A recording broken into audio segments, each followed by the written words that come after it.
Hello and welcome to 6 Minute English. I'm Alice. And I'm Neil. Did you have a good weekend, Alice? Yes, but it flew by, which means it went quickly. And here we are again, back at work. I know what you mean. Though I must say time really dragged for me, and that means it went slowly. I was on a train which broke down. Oh dear. And it felt like it took forever to arrive, though actually it was only delayed by 1 hour. Well, today we are talking about our perception of, or the way we see, time. It's true that when we're busy doing lots of things, time flies by. And when we're bored or have nothing to do, it drags. And I didn't have anything to do on the train. Do you think time flows at the same rate for everyone, even animals? My cat doesn't get bored doing nothing all day. I wonder if time drags for her sometimes. Good question. Did you know, Neil, that according to a new study, smaller animals perceive time as if it is passing in slow motion? That sounds weird. Do you think they hear us like this? Talking slowly. Don't be silly, Neil.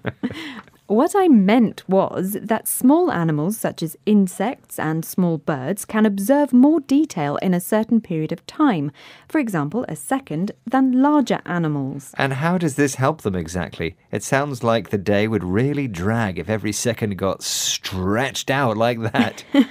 It helps them by giving them time to escape larger predators. Now, I have a question for you, Neil. Can you tell me roughly how much more quickly a fly's eye can react than a human eye?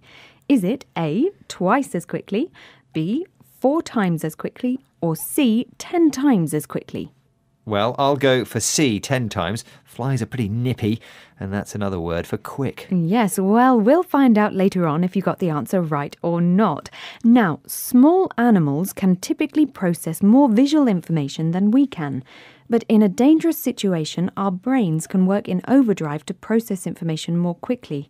And overdrive means a state of extreme activity. Let's listen to Raza Rumi, a writer and broadcaster in Pakistan, talking about the unusual way his brain worked when gunmen opened fire on him in his car. It lasted for a few minutes, but to me that particular incident feels like it was for hours. I think my brain was working in a very strange way. Parallel and multiple thoughts and streams of consciousness were sort of running along. I have to save my head because if I get a bullet in my brain, I'm dead. And at the same time, was it all worth it? And alas, what a short life it was. It was lovely. I was petrified that I'm going to die. Raza Rumi there. So he was petrified by the attack, which means extremely frightened. As a result, his brain started working in a strange way.